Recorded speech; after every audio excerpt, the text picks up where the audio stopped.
Kamusta po kayo mga minamahal kong kababayan? Ito po ang inyong lingkod, Governor Presby Velasco. Inaanyayahan ko po kayong manood at sumubaybay sa ating programa, Presby with Love.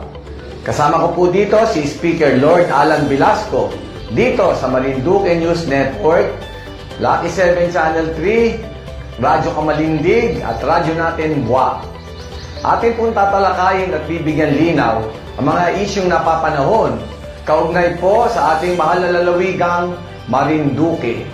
Maaari po kayo magpadala ng inyong mga katanungan at suwestyon sa aking official FB page, Governor Presby Velasco, Province of Marinduque, o tumawag o mag-text sa telepono 0930-510-2411. Patuloy po tayo mag-ingat mga kababayan at manalangin po tayo na sama-sama nating malampasan itong krisis at pandemyang ito. Pagpalain po kayo ng ating Panginoon. Praise be with you.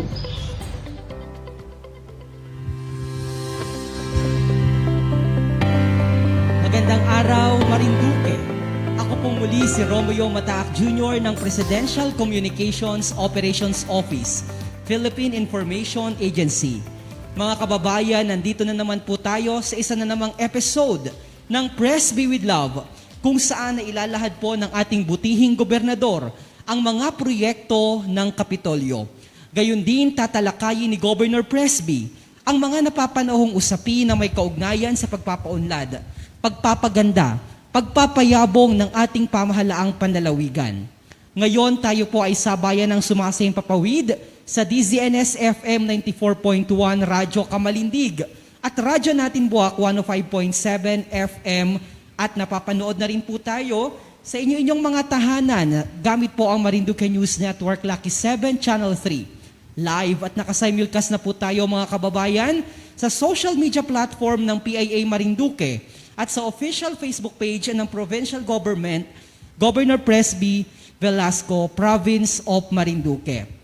Lagi pong sinasabi ng ating gobernador na ito po ang pagkakataon para po kayo ay kanyang maging kabahagi sa ating programa sa pamamagitan po ng pagpapadala ng inyong mga katanungan at suhestyon para sa ating Governor Presby gamit naman po ang mga numerong 0930-510-2411 na naka-flash po sa inyong mga television screen o sa pamamagitan naman po ng pagpapadala ng inyong mga concern sa ating comment section box.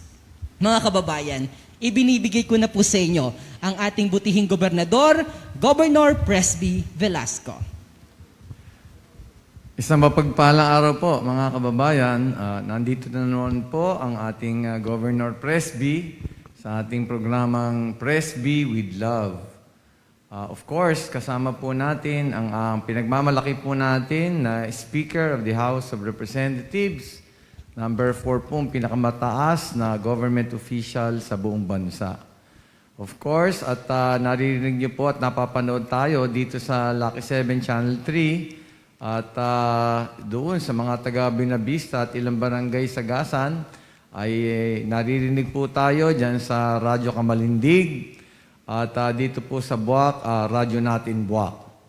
So, ito na naman po ang ating programa para po talakayin natin ang mga maiinit na issues at maipaliwanag natin kung ano ang mga ginagawa ng provincial government at ano po ang mga inisyatibo at ang mga aktibidades ng ating mahal na congressman, ang pinagpipitagang Speaker of the House of Representatives, Lord Alan Velasco.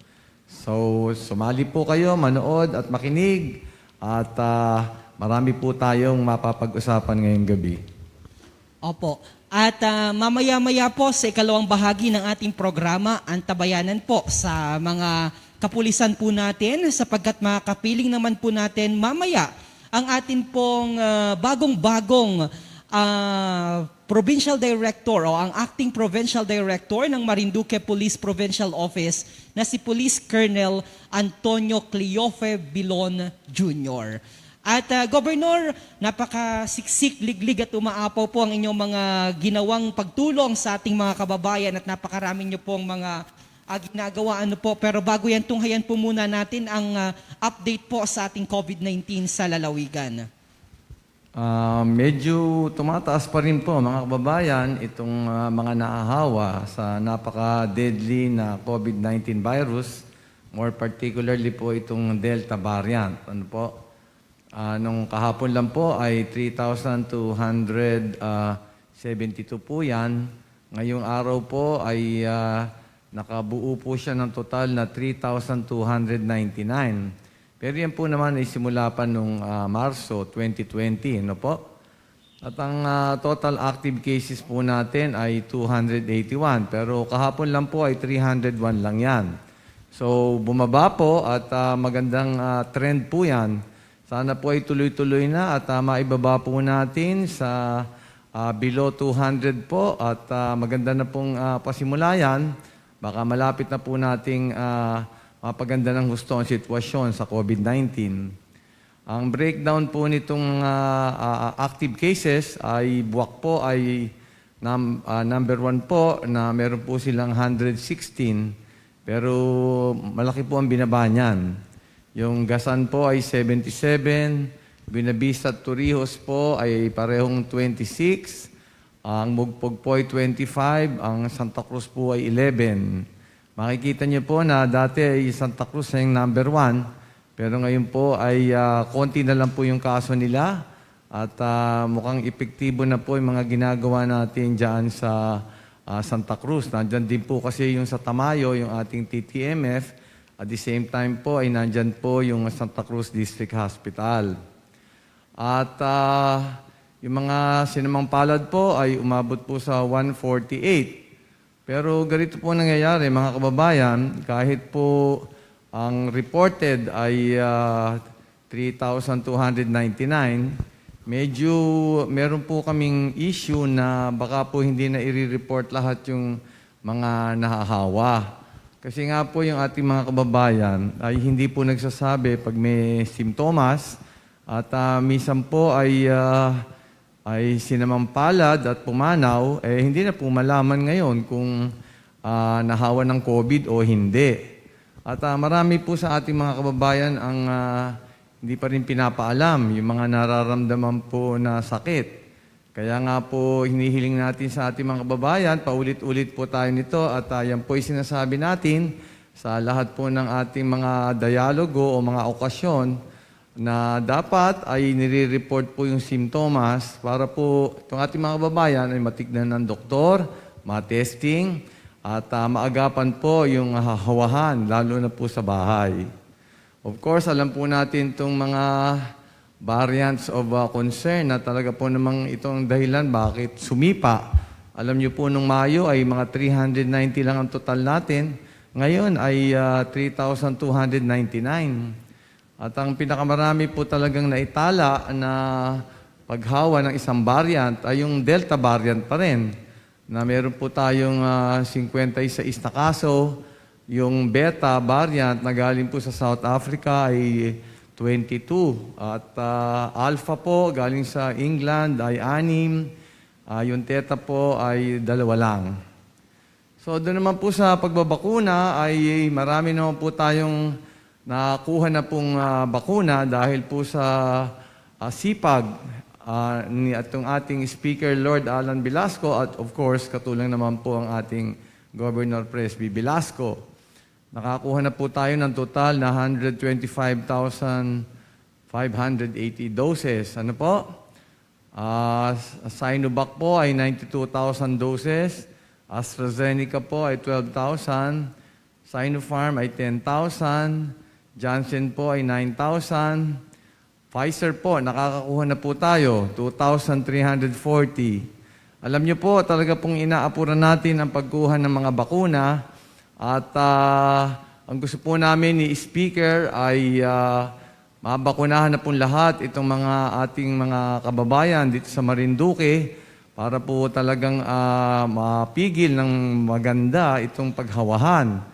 Kaya nga po nung isang araw, 10,000 ho dumating, tapos 17,000, tapos yung nga pong mahigit 2,000 Pfizer. At talaga pong inaapuran namin ang pagdami ng doses para po talagang ma-reach po natin yung herd immunity muna at tapos po 100% gusto po natin matapos kaagad. Kaya naman po natin sinasabi sa ating mga kababayan, pag nalaman nyo na nandyan na po yung magbabakuna at gusto po natin ay yung vaccination team po ay pumunta sa barangay, ay magpabakuna na po lahat. At nandyan naman po talaga yung mga kategorya A1 to A5. Ano ho? Sa ngayon po, ang A1, yung mga health workers po natin in facilities, ay halos matatapos na po yan, 93% na po.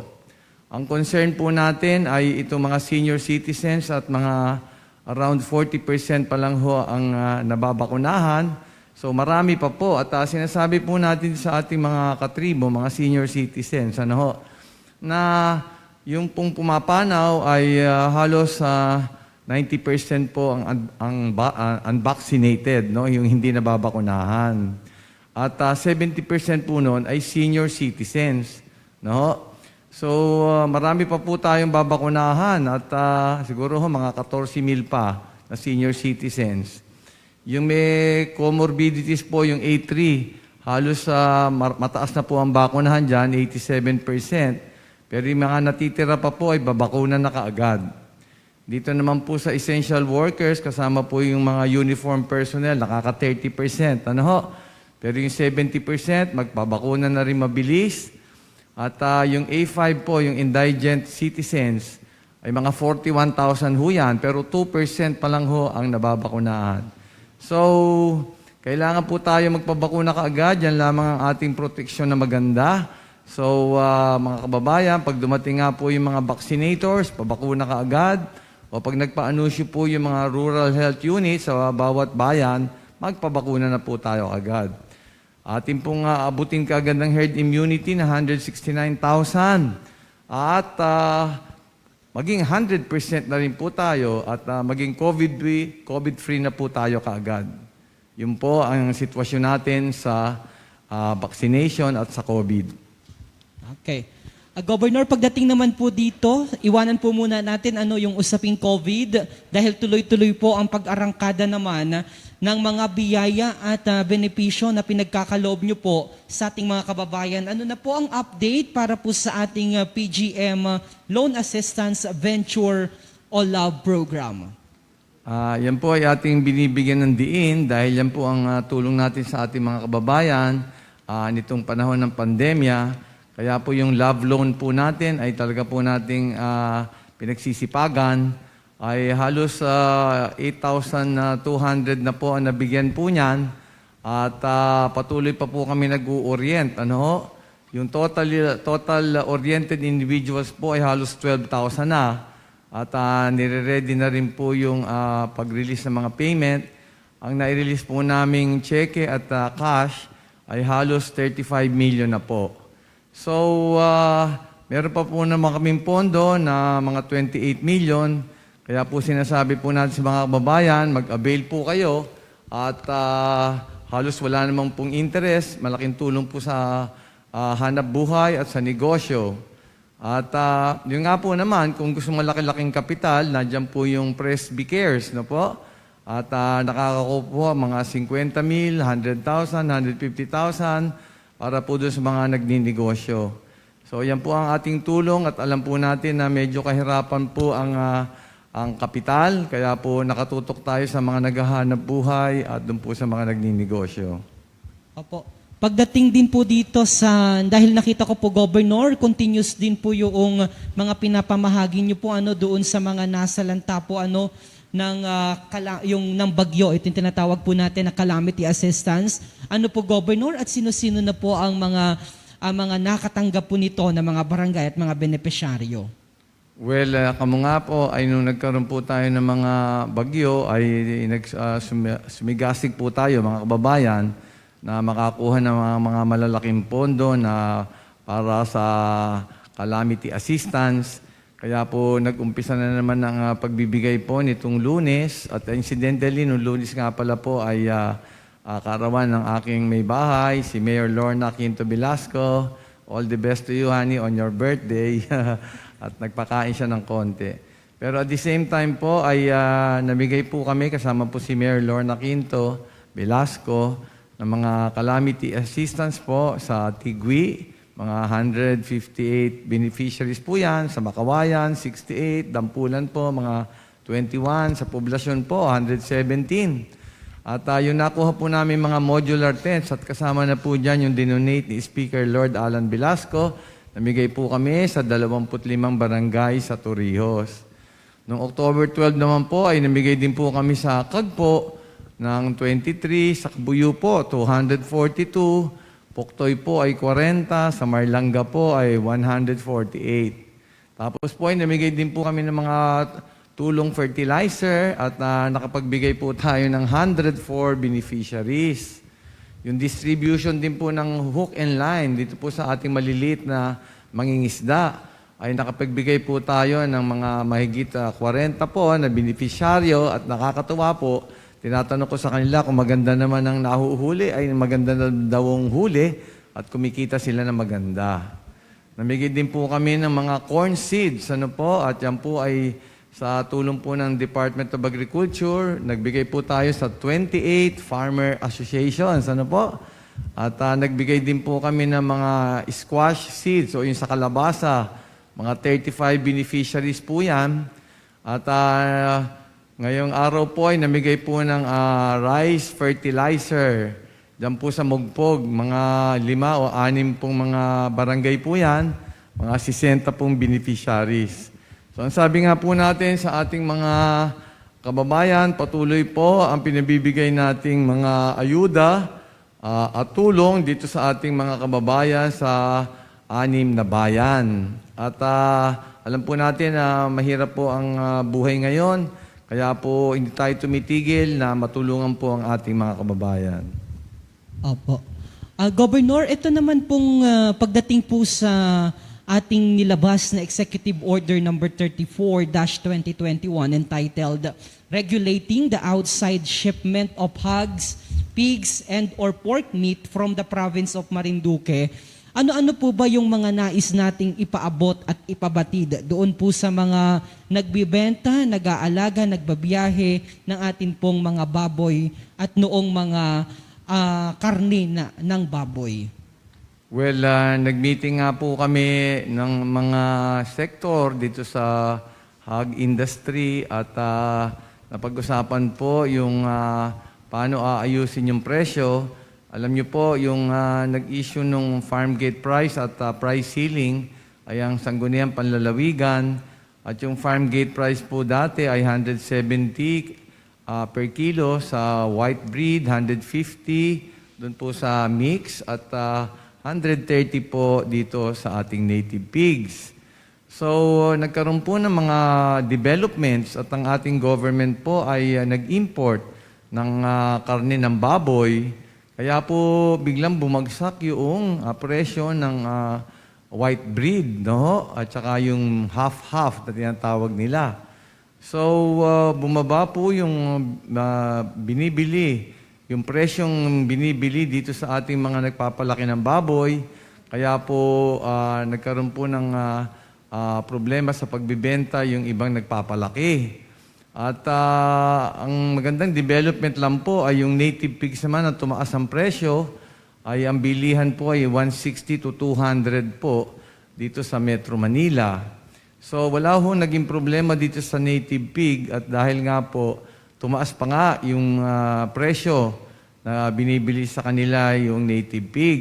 Mula po 130, bigla pong sumipa ng mga 160 to 200. Ngayon ho, itong mga white breed ho sa backyard, ito ho ang nagkakaroon ng problema. So, ang ginawa po natin ay nag-consultation nga po tayo at napag-usapan po ng mga sektor na yung farm gate price ay i-fix po sa 120 sa puti. At doon sa native pig po, ang farm gate price ay 160. Ang farm gate price po, alam naman po ninyo, ay hindi po bababa doon yung pagbili ng baboy. No? Pero ganun pa man ho, ay nakikita namin na hindi pa rin po malakas yung pagbili doon sa mga nagpapalaki sa mga backyard nila. Kaya po nag-iisip talaga ng ang provincial government na po ang bibili po ng mga baboy kung hindi po talaga maganda yung presyo at hindi po masundan o ma-comply nitong ating mga traders yung farm gate price na 120. Doon naman po sa paglalabas ng baboy ng mga traders ay ginawa na po nating 200 heads per trader per month, no ho? Regardless of breed. Kahit anong breed, hindi po pwedeng lumakpas ng 200. Well, kahit po niluwagan natin yung dami ng nilalabas ng mga trader, ay problema pa rin po ng mga backyard na nagpapalaki ng baboy yung presyo. Kaya po nakalagay doon sa EO34 po natin na kung ayaw na nung traders bumili sa farm gate price, ang ating provincial government po ay authorized na bumili po sa kanila at farm gate price. Ano po? At yun naman ay pwede pong bigay na ayuda ng ating provincial government doon sa apektado po ng COVID. So ganyan po ang mangyayari, pinoprotektahan po natin itong mga nagpapalaki po sa kanya-kanyang bakuran. Well, talaga pong naging abnormal ang sitwasyon dahil po sa pagpasok nitong mga imported meat, kaya po bumaksak. Pero ang sinasabi ko po sa ating mga kababayan na nagpapalaki ng baboy sa kanilang bakuran ay ang provincial government po ang bibili. Kung sakaling ayaw na nang bumili ng traders sa farm gate price. So, nandiyan po ang tulong ng provincial government at ginagawa po natin ang lahat para po matulungan ang lahat ng sektor, lalo na po yung nagpapalaki ng baboy. Opo. Governor, dumako naman po tayo dito sa atin pong General Community Quarantine Guidelines dahil kagabi ho, naglabas po ng panibagong yung mga status ng bawat probinsya, gayon din ng Metro Manila, ang atin pong Interagency Task Force. Ano na po ang status ng ating lalawigan dahil ngayon po ay magtatapos na, I understand, yung inyo pong panibagong executive order. Meron po ba tayong inaasahang bagong executive order mula po sa araw o sa October 15 up until October 31st? Yung pong ating Executive Order 31-2021, ang period po noon ay mula October 1 to 31. At ang IATF po ang nag-prescribe na General Community Quarantine. So, tuloy-tuloy po yan hanggang October 31, itong GCQ. Actually nga ho, itong nilabas na resolution ng IATF for the period October 16 to 31 ay GCQ pa rin ho talaga ang Marinduque. Ano ho? So, yan ang pinapaalam natin sa ating mga kababayan. Patuloy pa rin po tayo sa GCQ hanggang katapusan ng Oktubre. Pero tinitingnan po natin yung mga developments, at nakikita po natin sa NCR ay unti-unti po sila nagluluwag at ang level po nila ay alert level 3 na. So gumaganda na po yung sitwasyon sa NCR at yan po ay dulot noong mabilis at mataas na bakunahan sa NCR, halos 70% na ang nababakunahan. So, kaya binanggit ko po kanina, mga kababayan, napaka-importante po na magpabakuna na po tayo kaagad. At makamit man po natin yung population protection sa pansamantala, no po? At eventually po ay yung herd immunity and then kung 100% na po ay gagagaan na po at babalik na tayo kagad sa MGCQ o talagang totally ay luluwag. Yung pong ginagamit na alert level system ay hindi pa po ina-apply sa mga probinsya, kaya po yung mga dating community quarantine system pa rin ang ginagamit. Pero ito pong masasabi ko sa inyo, oras po na marami nang nabakunahan at yan naman po ang policy ng national government na pag fully vaccinated ay maraming privileges, yan po ay napaka-importante na magpabakuna na po tayo kaagad. Importante po na hindi kayo mahawa at lalo na po yung sa makabilang buhay. At in addition po ay wag nating mahawa pa yung ating mga mahal sa buhay na nakatira po sa ating mga bahay. So yan po ang mangyayari ho at patuloy pa rin po ang General Community Quarantine. Magluluwag ho yan siguro sa November na po at gumaganda na po ang sitwasyon. Pero yan po ay base pa rin kung gano'ng karami po ang ating nababakunahan sa Marinduque. Governor, dito rin po ba sa ating lalawigan ay i-implement tayo ang sinabi po na 14, yung mga galing po sa green countries ay hindi na po kailangang mag-undergo ng 14 days mandatory quarantine period, yung mga OFWs? Well, alam po, ay sumusunod tayo sa IATF. Ano po? So, ang sinasabi po dun sa napag-alaman ko ay kung fully vaccinated na po at tapos po ay nag-RT-PCR po siya bago po dumating dito at negative, ay hindi na po daw ika-quarantine. So, yan po ang kautusan at pagpasok po sa atin ng mga ganyan ay talagang kailangan po tayong sumunod. Palagay ko naman po ay maganda ng proteksyon yon sa ating mga kababayan dahil nga po fully vaccinated na at saka just before departing from their place of origin ay na RT-PCR na ho. So, in all probability ay negative na po yan. At makikita naman po natin sa ginawa po nating border control dito sa Marinduque, ay talaga pong epektibo yung ginawa natin na pina-antigen test po natin yung pumapasok o kaya naka-RT-PCR. Kaya naman po yung pinanggagalingan ng hawahan ay hindi po yung galing sa labas, halos 1% or very minimal po yun. Ang hawahan po nangyayari sa atin ay dito sa loob. So, maganda po yung border control. Diyan po yung mga galing sa green countries ay pwede na rin po pumasok sa atin yan na hindi na po nagka-quarantine. Okay. Nako, maraming salamat, Governor, sa mga update po na yan. At sa pagbabalik po ng ating Press Be With Love ay makakapiling naman po natin ang atin pong panauhin ngayon. Ano po ang atin pong Acting Provincial Director ng Marinduque Police Provincial Office na si Police Colonel Antonio Cleofe Bilon Jr. Diyan lamang po kayo mga kababayan, magbabalik po ang programang Press B with Love.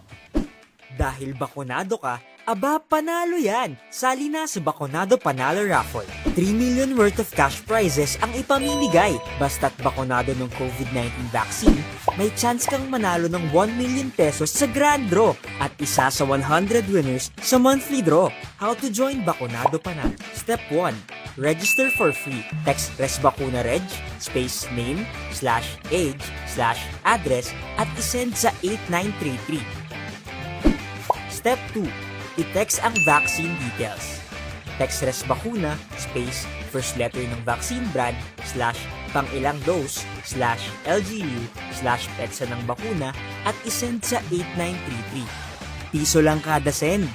Kung partially vaccinated ka o nakatanggap ka ng unang dose, meron ka ng 1 raffle entry. Kung fully vaccinated o nakatanggap ka na ng 2 dose, additional 2 raffle entries for a total of 3 raffle entries na agad para sa'yo. Para sa bakuna na 1 dose lang gaya ng Johnson & Johnson's Janssen, don't worry, 3 raffle entries agad ang makukuha. Para naman sa ating mga senior citizen, double the number of entries ang makukuha nyo. Kung partially vaccinated, may 2 raffle entries ka. Kung fully vaccinated naman, makakakuha ka ng 6 na raffle entries. 3 monthly draws at isang grand draw worth 1 million pesos ang naghihintay sa December 2021. Ano pang hinihintay mo? Sali na! Sa RESBACUNA, protektado ka na, panalo pa! Bakunado Panalo Raffle. Para sa'yo ito. Para sa karagdagang impormasyon, pumunta sa aming website.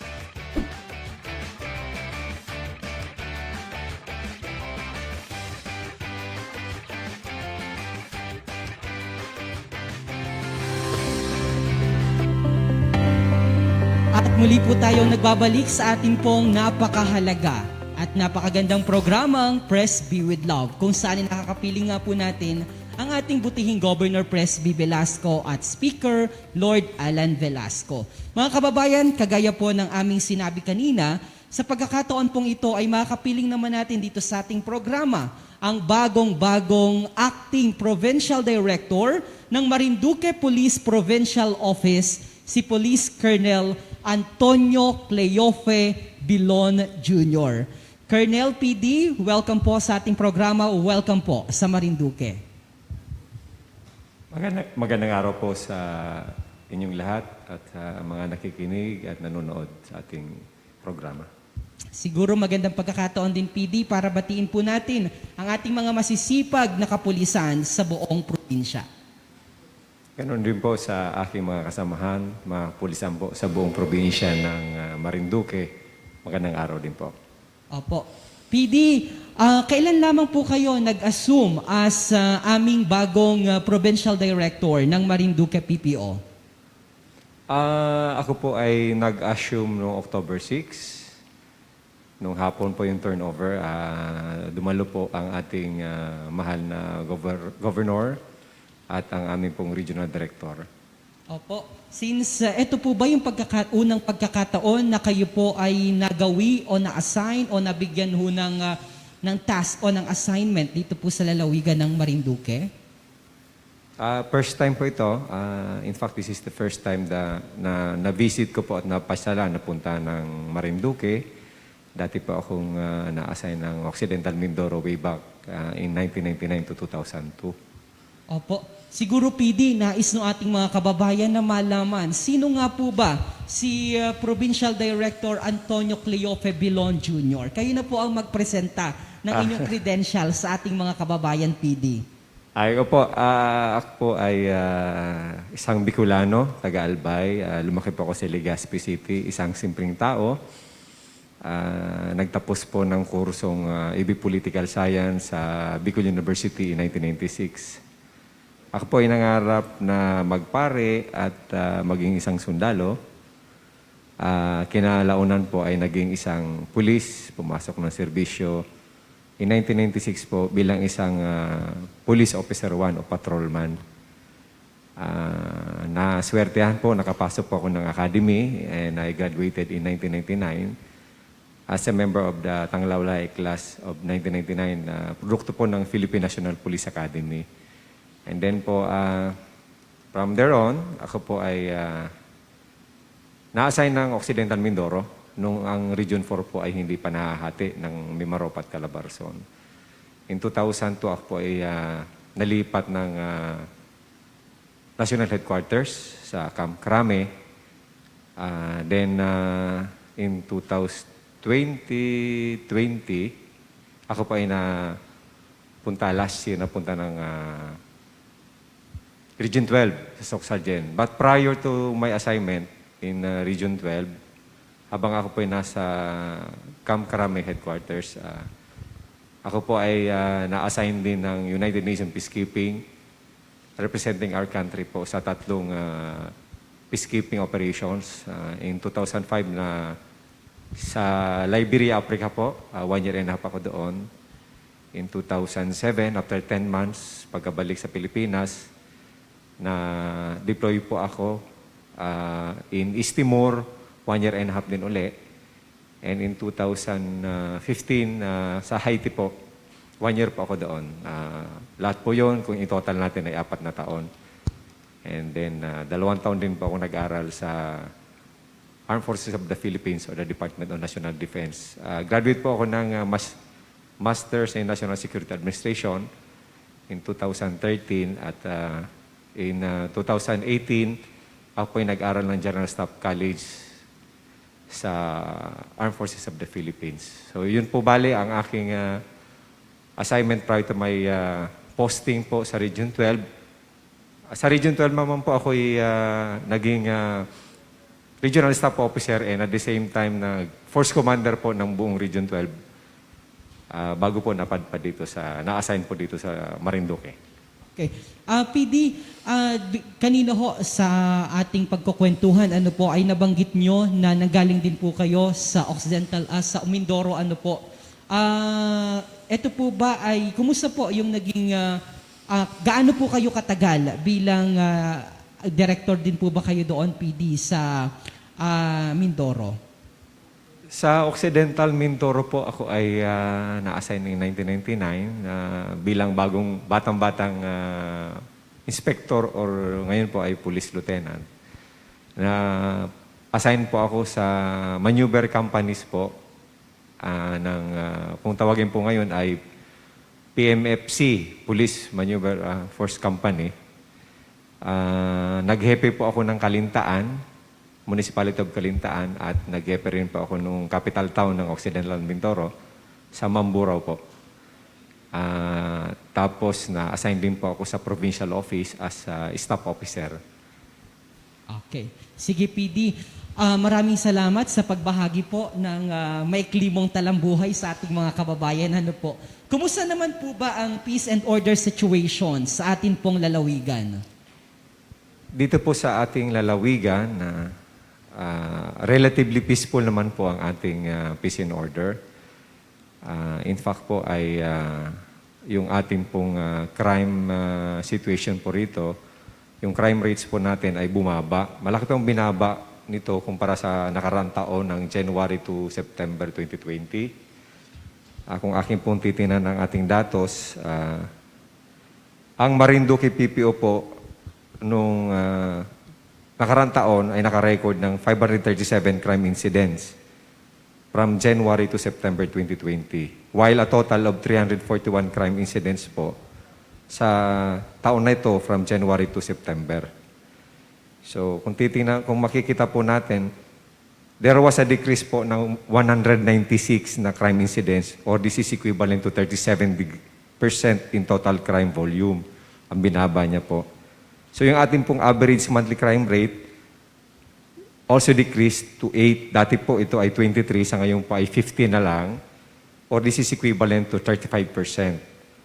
The most prevalent crimes in the province is the crime of rape, with 22 incidents recorded in calendar year 2020. While sa ngayon po, 13 po ang incidents na na-record po from January to September 2021, or a decrease of 9 or 40%. So relatively peaceful po ang ating probinsya.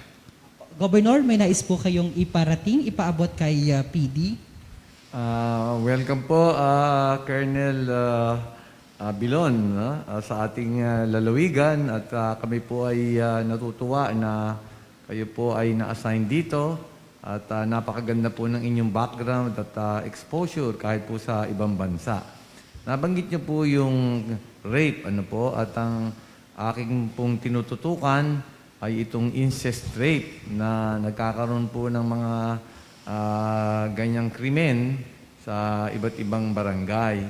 Ano ho kaya ang magandang estratehiya para talagang maibaba natin ang todo, or talagang halos wala na sana mangyaring ganyan? Ano ba yung naiisip niyo magandang mga hakbang para ho talaga mapangalagaan naman itong ating mga kababaihan, lalo po yung mga bata pa ho? Magandang araw po sa inyo. Ako po ay nagpapasalamat muli sa pagkakatanggap ng ating butihing gobernador. Tungkol po sa katanungan po ninyo kung paano po natin ito mapapababa.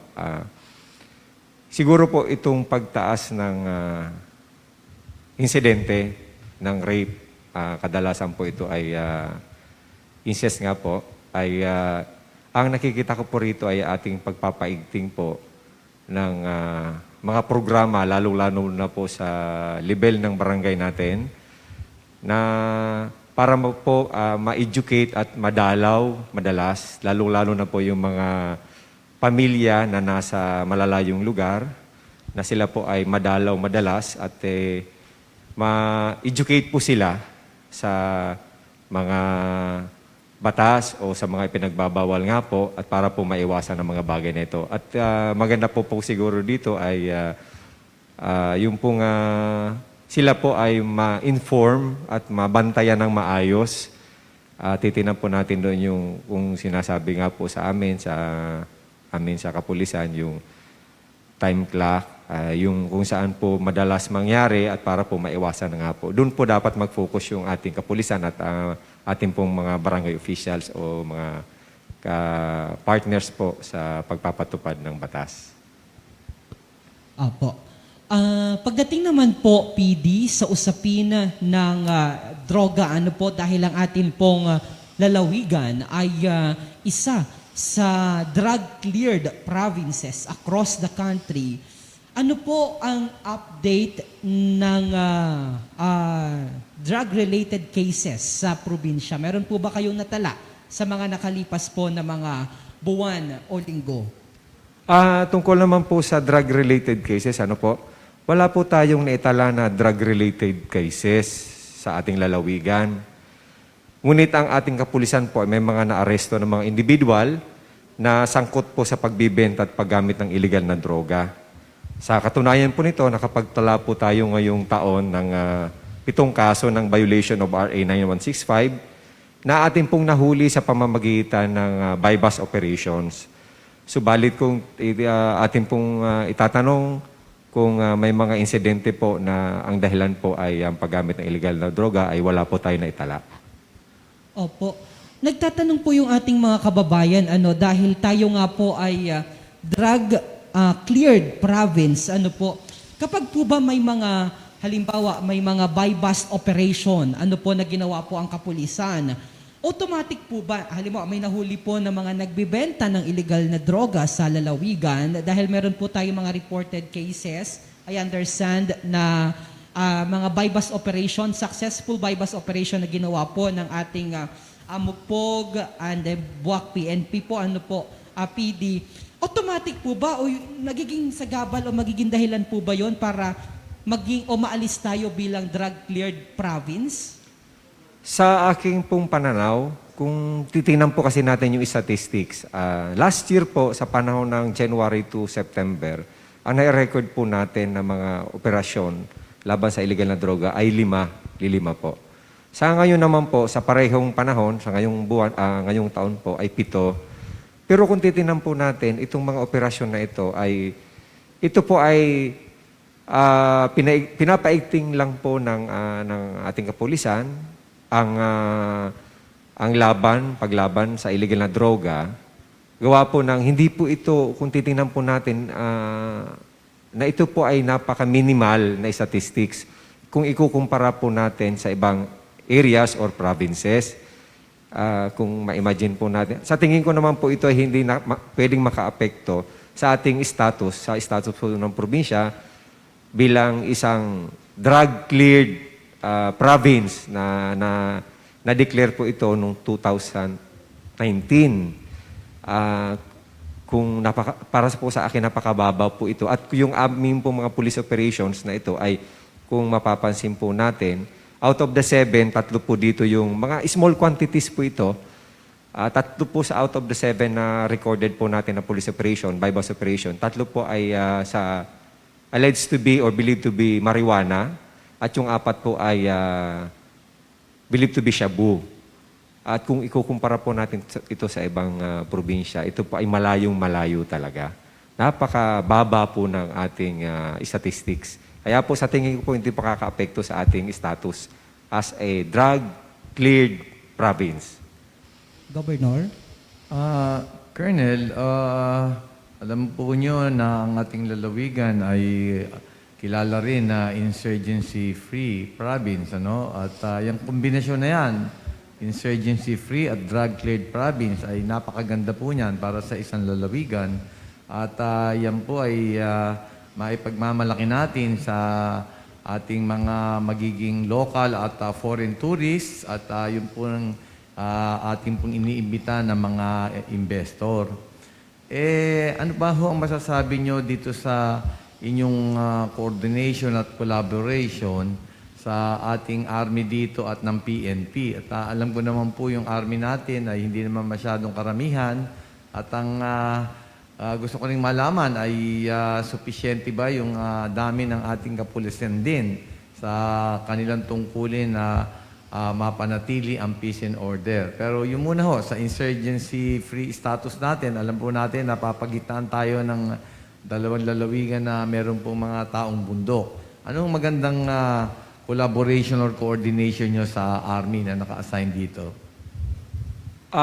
Tungkol po by the way po, in 2009, na-declare po na ISO-free ang buong probinsya ng Marinduque.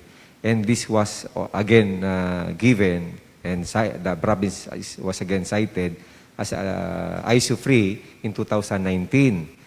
wala po kasi mga naitalang mga aktibidades patungkol po dito sa ating mga kaibigan, kung tawagin po natin, itong mga CNN, members po ng CNN. Sa tungkol po naman po sa koordinasyon, ang ating po kasing kasundulahan dito ay napakaliit lang po ang kanilang bilang.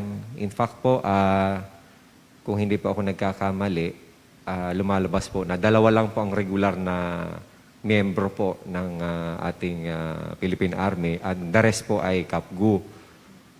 Ngayon po, hindi naman po ibig sabihin porque po sila ay konti lang, ay yung pong ating ISO-free status ay mapupunta sa alanganin na posisyon.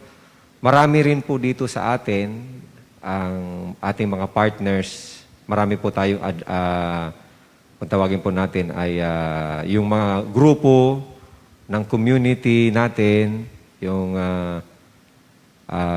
mga force multipliers po natin, na anytime po ay willing tumulong sa atin para mapanatili natin ang katahimikan, lalo-lalo na po itong pag-maintain po ng ISO-free status ng ating probinsya. PD, ito pong, meron pong nilabas si Chief PNP hinggil po doon sa sabi nga po ay kailangan paigtingin yung pagbabantay ng ating kapulisan dahil batid naman po natin, umpisa na pong naghain ng mga certificate of candidacy ang atin pong mga kababayan na nais tumakbo sa pamahalaang panlalawigan at sa lokal na posisyon. Ito po'y may kaugnayan doon sa pangungulekta ng mga makakaliwang grupo nung tinatawag po natin na permit to campaign fees sa mga tatakbo pong mga politiko o sa mga existing na politician. Meron po ba tayong naitala dito sa lalawigan na ganyang mga kaso? Base po sa aming datos, wala po tayong naitala na kaso na may kaugnayan sa pangungulekta ng tinatawag na permit to campaign fees na pinatutupad po ng New People's Army sa mga politiko. Kahit po noong mga nakaraang halalan, sapagkat sa atin pong pinapanatili na ISO-free ang ating lalawigan at patuloy po tayo na nagmamatsyag sa posibilidad ng pagpasok ng CNN po, lalo po ng NPA sa ating lugar.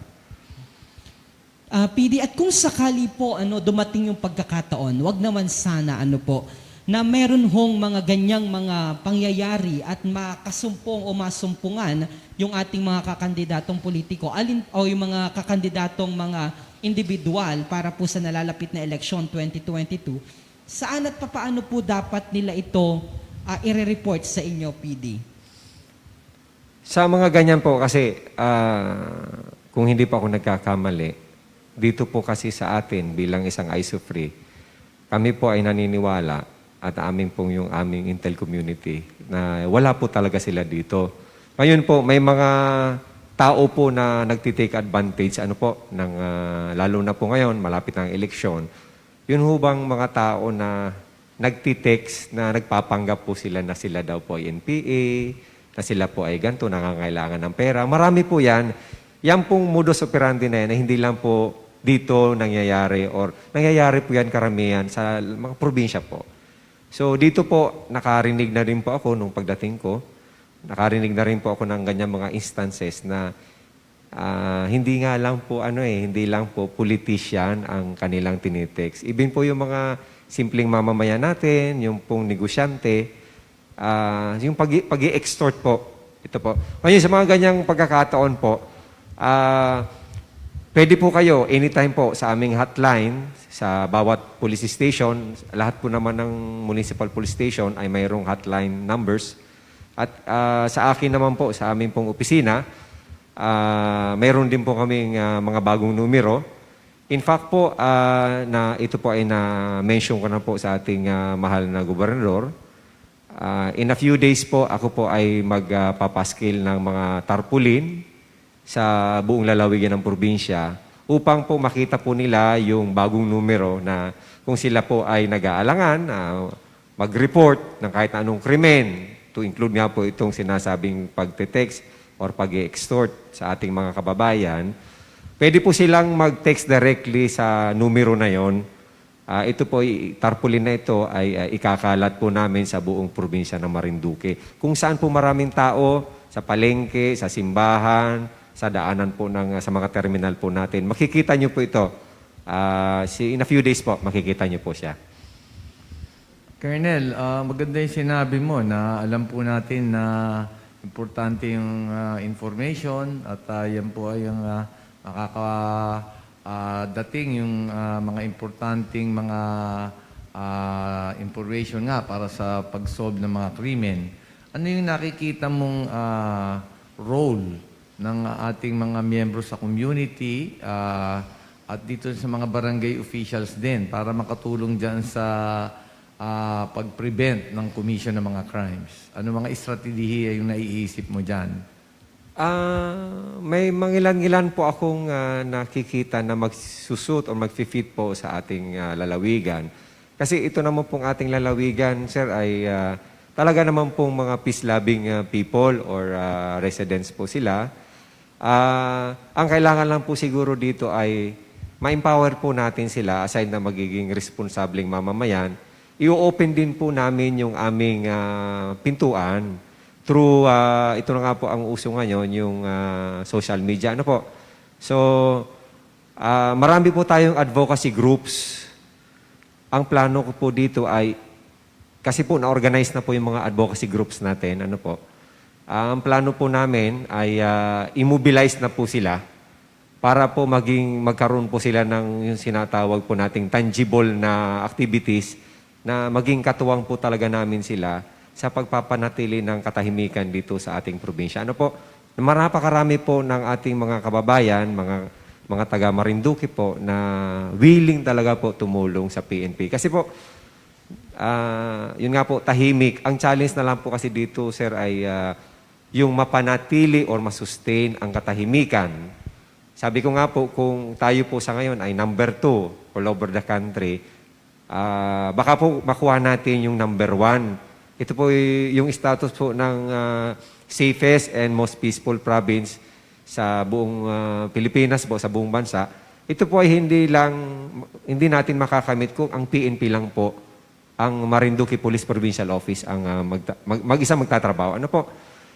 Ito po ay maisasakatuparan po natin sa pamamagitan ng pagtulong po ng ating mga kababayan na rin po. Kasi siyempre po, sila po ang nandito, tayo po ay nandito. So wala pong ibang magmamahal at magtutulungan kundi po tayo. Kaya nga po itong aming numbers po na ito, sana po ini-encourage ko po ang ating mga kababayan, ang mga Marinduqueño, na i-ano nyo po, inyo pong anong tawag po dyan?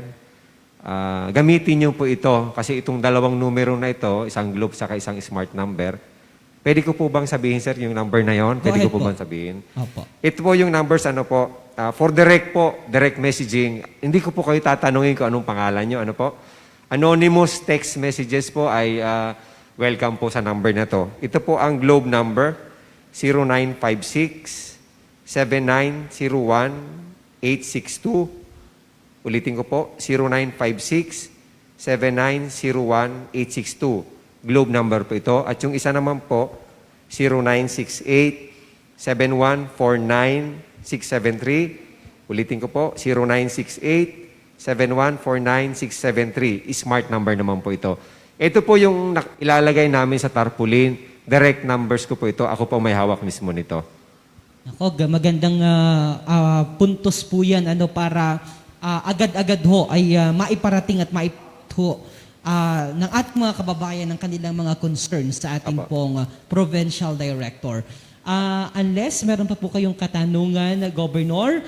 May dagdag ko lang po, if I may po, ano po. Yung numbers po na nabanggit ko po kanina, ito po ay hindi lang patungkol sa ating mga kababayan. Ano po? Kasama rin po dito yung miyembro po ng kapulisan ng Marinduque. Kasi ang sabi nga po, lahat daw po ng pulis dito ay mababait. Opo, given po yon. But bilang ako po ay bagong assign dito sa ating probinsya, a way of knowing and checking din po yung kung ang aking mga kasamahan ay talagang sadyang mababait at mapagkakatiwalaan at responsable rin pong miyembro ng kapulisan. gusto ko rin pong marinig o malaman through text messages po kung meron po na mga pulis din po na umaabuso sa kanilang tungkulin. Kumbaga po, mas maganda po kasi na kami mismo sa hanay ng kapulisan, kami po ang maging ehemplo muna.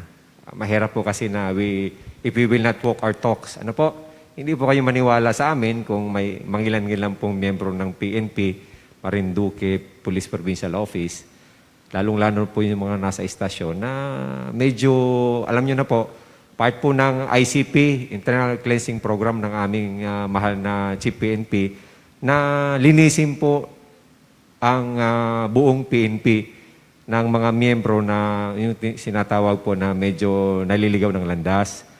Kung sila po ay pwede pang tulungan, tulungan po natin. Kung sila naman po ay talamak na, ay wala po tayong magagawa, kundi sila po ay alisin sa serbisyo. Kaya po, yung numbers po na yun, i-text nyo po yung inyong mga makikita o nakikita mga krimen, ano man na illegal sa paligid, at kahit po yung kung meron pong mga pasaway na miyembro ng kapulisan, i-text nyo rin po sa akin. O, napakaganda ho niya na hamon. Ano po, at talaga namang sigurado ako ang ating mga kababayan ay makikilahok at hindi matatakot na makisangkot. Gayun din, marami rin pong programa ano po para naman po sa information dissemination campaign ang na-inisyatiba ang atin pong Marinduque Police Provincial Office. Meron po silang programa sa telebisyon, sa Marinduque News Network, Lucky 7 Channel 3. Ito po yung kalutang ng pulisya sa Marinduque. So, dun po nilalatag yung iba pa pong mga programa, mga serbisyo at mga gawain at accomplishment ng atin pong Marinduque PPO. Baka meron po kayong mga mensahe na naisipaabot sa ating mga kababayan bago po namin kayo bitawan dito po sa ating Press B with Love program, PD. Mga ilang mga paalaala. Opo, bilang pong inyong bagong acting provincial director, unang-una po nagpapasalamat po ako sa ating butihing gobernador sa pagbibigay po sa akin ng oportunidad na maging acting provincial director po ng lalawigan ng Marinduque, ang second most peaceful province in the entire country. Ang akin lang pong hiling ay tulungan niyo po kami sa aming pagtupad ng aming mga tungkulin. Tungkulin po na kayo po ay maging safe. Ay sabi ko nga po sa aking mga kasama sa kapulisan na ang trabaho po ng pulis ay nag-i-evolve po sa tatlong major aspects. Una po, crime prevention. Pangalawa po, crime suppression. At ang pangatlo po ay crime investigation. Kung mapapansin po ninyo, in a few days, sa gabi, lalo na po sa gabi, ang ating po mga kapulisan ay nagpapatrolya. Yung po ang part po ito, pumapalsok po ito sa unang trabaho namin, mandato na crime prevention. Mas maganda na po kasi na ang pulis ay nasa kalsada upang nang sa ganun po ay hindi na pumunta sa police station. At kung ang nasa kalsada rin po ang ating mga kapulisan, yung pong nagbabalak na gumawa ng hindi maganda, ay mapipreempt na po ito. Hindi na po nila gagawin. Even yung mga traffic violations po, hindi na yan mangyayari. Kasi matatakot na po silang huli ng pulis. Ang pinakamaganda po kasi nito, sabi nga po ng ating mga kaibigan doktor, prevention is better than cure. Di po ba? So sa amin naman pong kapulisan, ang aim po namin, lalong-lalo na po sa akin pong mantra ko po kasi na mas maganda pong walang laman ang kulungan at mas maganda pong wala kaming iniimbestigahan. So we will maximize police presence or visibility sa kalsada po at sabi ko nga po ang police station ay parang mas magandang walang pumupunta doon. Kami na po ang lalabas, kami na po ang magpapatrolya sa labas. Habang po kayo ay natutulog na mahimbing lalong-lalo sa gabi, asahan niyo po lalo sa poblasyon na ang mga kapulisan po natin ay dahan-dahang umiikot at nagpapatrolya sa tulong po ng ating mga barangay tanods. Ano po? Sabihin na po natin konti ang mga kapulisan, but siyempre po, nandyan po yung mga members ng community, ating pong advocacy groups, mga force multipliers natin na handang tumulong sa amin upang nang sa ganun ay maisakatuparan po natin ang hinahanap nating katahimikan, lalong-lalo na po sa probinsya ng Marinduque. Maraming salamat po, Police Colonel Antonio Cleofe Bilon Jr., ang ating pong Acting Provincial Director ng Marinduque Police Provincial Office. At bago ko po kayo ibalik kay Governor, panuorin po muna natin ang mga accomplishment naman po at ginawa po ng ating Speaker, Lord Alan Velasco, nitong mga nakalipas po na mga linggo. Narito po ang ating pong Speaker, Lord Alan Velasco, kung saan ay nagkaroon po sila at nagsagawa po ng mga proyekto sa lalawigan. Mainly because kakampi ko po ang aking ama sa pagpapaunlad ng probinsya. And with that partnership, maraming nagagawa lalo kaming mabilis. And sabi ko nga, kausap ko si Doc Victoria kanina, since nakaset na po yung plano, andyan na po yung infrastruktura, naayos na po yung kuryente, paayos na po yung tubig, yung hospital tinatapos na maayusin ni Doc Presby, at yung mga iba pa. Ang sunod na papokusan na po natin ay ang agrikultura. And then, ito nga po, isang proyekto na bagay sa akin, pwede pala tayo magbigay ng mga bulaw, mga native pig. Ano po? One native pig. Kamakailan sila Governor Presby nagpasa kasamang sangguniang panlalawigan. Naglagay na po sila ng minimum price ng mga baboy. Pag puti, 120 minimum. Pag native, 160. 180 na ba? Sorry.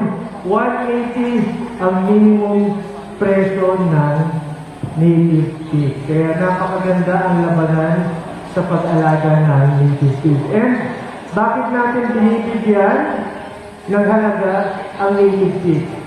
Kasi po, ang gusto ko po makilala ang Marinduque na pinagmumulan ng pinakamasarap na native pig. And that's the reason why tayo ngayon ay nagkaroon nitong livelihood program at namimigay po tayo ng mga native pig. So, sana po alagaan po natin sila, paramingin natin. Hindi na po ito ang last na mamimigay tayo. Marami pa pong susunod. Hindi lang po pigs, pati po kambing. So yan po gusto natin fokusan. I was looking also at focusing on yung gatas ng kambing. Yan, isusunod natin yan para yung industry ng agriculture natin dito ay gumanda-ganda. So sa inyo lahat, maraming salamat. Again, thank you para dun po sa tulong at suporta na binigay niyo po sa amin. And asahan niyo po, itong pagkaluklok po namin bilang congressman, bilang governor, ang pagkaluklok ko po bilang speaker, ito po'y pasasalamat ko sa inyo lahat. So sa inyo lahat, maraming salamat. Magandang hapon at mabuhay po tayo lahat. Thank you po. Maraming salamat po, House Speaker Lord Alan Velasco, sa patuloy na pagkandili sa ating mga mahal na mga kababayan, katuwang ang ating ama ng lalawigan, Governor Presby Velasco. Governor, baka may mga nais pa po kayong mga mensahe na gustong ipaabot sa ating mga kababayan bago po tayo magtapos sa ating programa. Please go ahead po. Well, bago po ang lahat ay ginigreet ko muna ang ating hepe ng Dole rito, si PJ Cortazar. All the best to you on your birthday, PJ Cortazar. At napakarami na pong natulungan dito sa ating lalawigan. Yung Dole Tupad po na pinamahagi po dito sa ating mga kababayan ay mahigit 22,000 na po at halos 200 milyon. At dito naman sa pagdating po ng ating bagong acting police director, nasisiguro po natin na siya po ay may sobrang kakayahan at talaga po namang seryoso at deboto sa trabaho at nasisiguro po natin na mapipreserve po ang magandang peace and order dito sa ating lalawigan.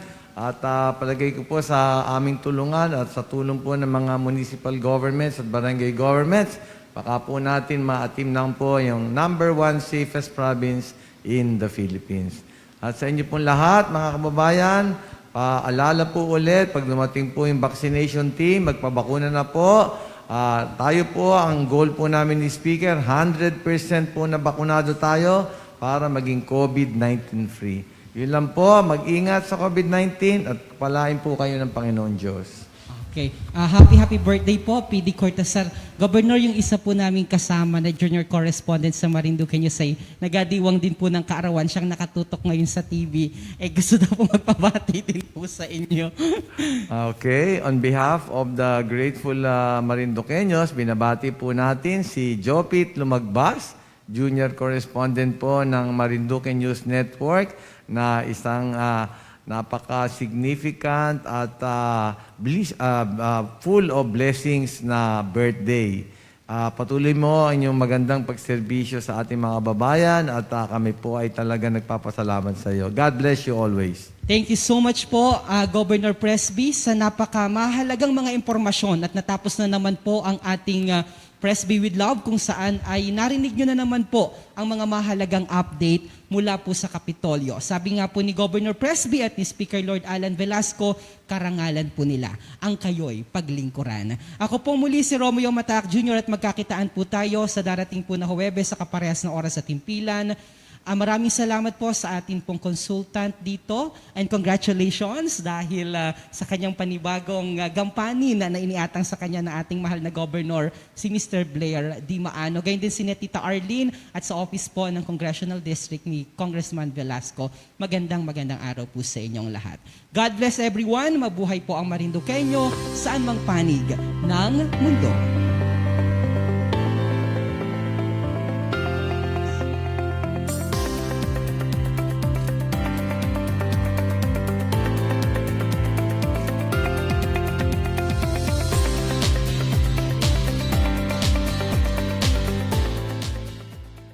Kamusta po kayo mga minamahal kong kababayan? Ito po ang inyong lingkod, Governor Presby Velasco. Inaanyayahan ko po kayong manood at sumubaybay sa ating programa, Presby with Love. Kasama ko po dito si Speaker Lord Alan Velasco, dito sa Marinduque News Network, Lucky 7 Channel 3, Radyo Kamalindig at Radyo Natin Buwak. Atin pong tatalakayin at bibigyan linaw ang mga isyong napapanahon kaugnay po sa ating mahal na lalawigang Marinduque. Maaari po kayo magpadala ng inyong mga katanungan at suwestyon sa aking official FB page, Governor Presby Velasco, Province of Marinduque, o tumawag o mag-text sa telepono 0930-510-2411. Patuloy po tayo mag-ingat mga kababayan at manalangin po tayo na sama-sama nating malampasan itong krisis at pandemyang ito. Pagpalain po kayo ng ating Panginoon. Praise be with you.